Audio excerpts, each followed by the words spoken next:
ગઈકાલે પાકિસ્તાનના પેશાવર ખાતે થયેલા તાલિબાની હુમલામાં આતંકવાદીઓએ આર્મીની શાળા પર હુમલો કરી અનેક માસૂમ બાળકોનો ભોગ લેતા સમગ્ર વિશ્વમાં આ ઘટનાના ઘેરા પડઘા પડ્યા છે। ત્યારે સમગ્ર દેશની સાથોસાથ કચ્છ જિલ્લાની પ્રાથમિક શાળાઓમાં પણ આજે બાળકો અને શિક્ષકોએ 2 મિનિટનું મૌન પાળીને આ આતંકવાદી હુમલામાં માર્યા ગયેલા બાળકોને શ્રદ્ધાંજલિ અર્પણ કરી હતી અને જે બાળકો અને લોકો ઘાયલ થયા છે તેમના જલ્દી સાજા થઈ જવાની પ્રાર્થના કરી હતી। આજે સમગ્ર કચ્છની શાળાઓમાં આ શ્રદ્ધાંજલિ કાર્યક્રમ યોજાયો હતો।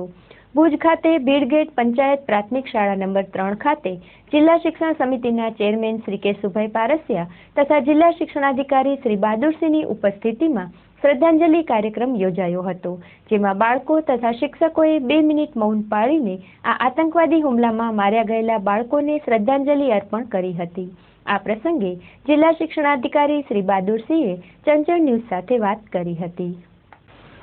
ગઈકાલે જે પેશાવર ખાતે પાકિસ્તાનની અંદર 134 જેટલા બાળકોને આતંકવાદીઓએ કોમળ ફૂલ જેવા બાળકોને જે રેંસી નાખ્યા એ ઘટનાને આપણે સખ્ત શબ્દોમાં વખોડી કાઢીએ છીએ। માનનીય પીએમ સાહેબ, આપણા વડાપ્રધાન શ્રી નરેન્દ્રભાઈ મોદી સાહેબનો, આપણા સીએમ સાહેબનો ને આપણા શિક્ષણ મંત્રીનો સંદેશ છે કે ગુજરાતની પ્રત્યેક શાળાઓની અંદર પણ આપણે 2 મિનિટનું મૌન પાડીને મૃતાત્માઓને આપણે શોકાંજલિ અર્પણ કરીએ અને જે ઇન્જર્ડ થયા છે તે લોકો વહેલી તકે સાજા થઈ જાય એવી પ્રાર્થના કરીએ। કચ્છ જિલ્લાની વાત કરીએ તો કચ્છ જિલ્લાની 1680 જેટલી પ્રાથમિક શાળાઓ અને નગરપાલિકાની 1700 જેટલી શાળાઓમાં આપણે આ કાર્યક્રમ કરીએ છીએ। સવારે જ આપણે બધાને મેસેજ કરી અને આ કાર્યક્રમ કરવા માટેની સૂચના આપવામાં આવી છે।